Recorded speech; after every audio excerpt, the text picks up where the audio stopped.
O governo do Rio Grande do Norte confirmou até agora a morte de 26 presos na rebelião na penitenciária de Alcaçuz, a maior do estado. O motim durou mais de 13 horas e começou quando presos de uma facção invadiram o pavilhão onde estavam rivais. Foi a terceira grande rebelião em presídios do país desde o início do ano. O maior presídio do Rio Grande do Norte abriga mais de 1.100 detentos, o dobro da capacidade.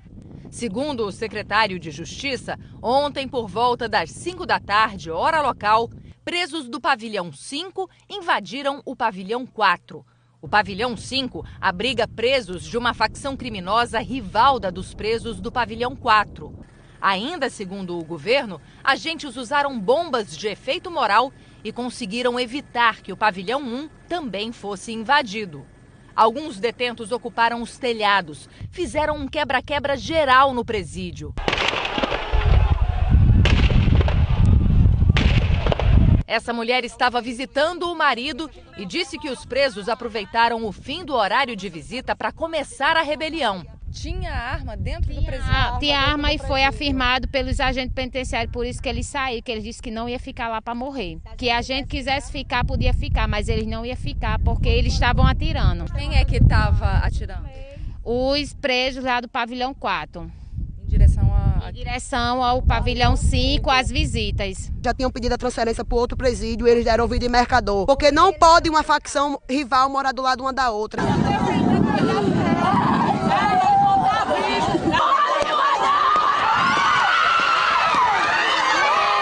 Por cerca de 2 horas, o presídio ficou às escuras. O governo diz que os detentos cortaram a energia elétrica e os bloqueadores de sinal de celular. No desespero, mães e mulheres de presos chegaram a tentar atear fogo a um sofá na entrada da penitenciária. Elas foram contidas por policiais. A rebelião continuou durante a madrugada. Por volta das 5h30 da manhã, veículos blindados e dezenas de policiais foram posicionados do lado de fora. Às 6h50 da manhã, a tropa de choque e o grupo de operações especiais entraram no presídio.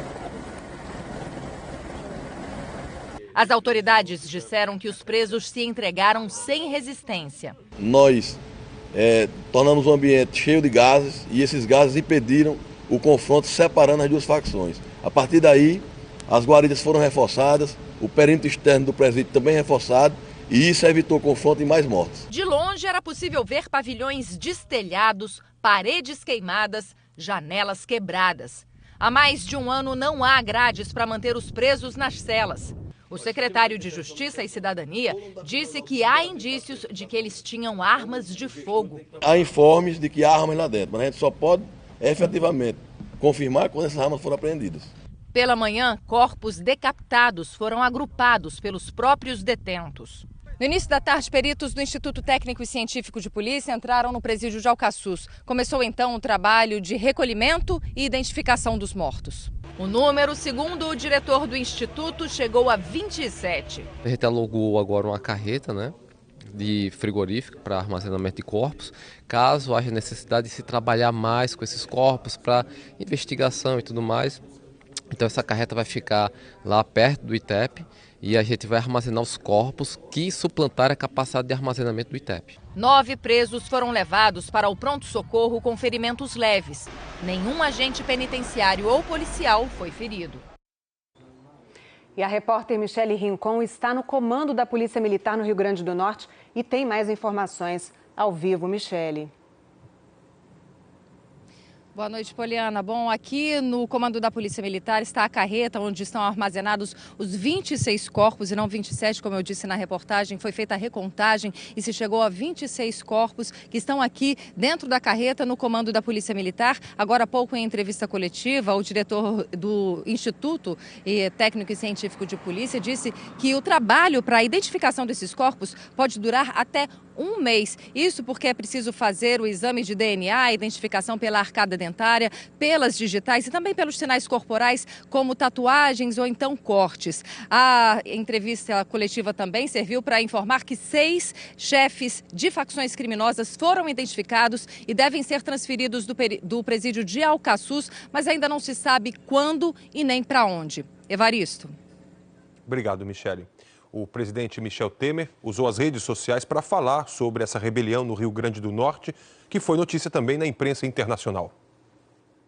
A CNN destacou a superlotação no presídio de Alcaçuz. O New York Times disse que mortes violentas são comuns nas penitenciárias brasileiras. E o El País escreveu que a briga entre facções motivou os assassinatos. Em Brasília, o presidente Michel Temer passou o dia no Palácio do Jaburu, onde recebeu visitas, como a do ministro aposentado do Supremo Tribunal Federal, Carlos Aires Brito.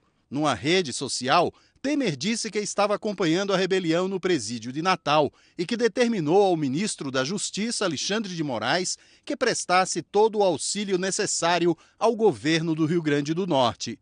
Em nota, o ministro da Justiça lamentou as mortes na rebelião da penitenciária de Alcaçuz e agradeceu, em nome do presidente Temer, o empenho dos policiais que atuaram em defesa da sociedade, evitando fugas e controlando a situação.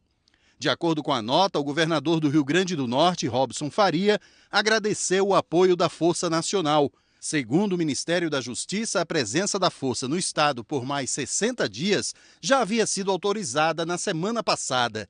A nota conclui dizendo que, a pedido do governador do Rio Grande do Norte, o ministro Alexandre de Moraes autorizou que parte dos 13 milhões de reais do Fundo Penitenciário Nacional, liberados no fim do ano passado para modernização e compra de equipamentos, seja utilizada em obras para reforçar a segurança no presídio. O ministro Alexandre de Moraes recebe na próxima terça-feira aqui em Brasília todos os secretários de Segurança Pública dos estados e do Distrito Federal. Eles vão discutir medidas para enfrentar a crise do sistema penitenciário e para implementar o Plano Nacional de Segurança Pública, que tem 3 pontos principais: a criação de 30 mil novas vagas nas penitenciárias, a formação de 27 núcleos de inteligência, um em cada unidade da federação, e a separação de presos perigosos daqueles que cometeram crimes sem violência. Nós temos que parar de dar soldados para a criminalidade organizada.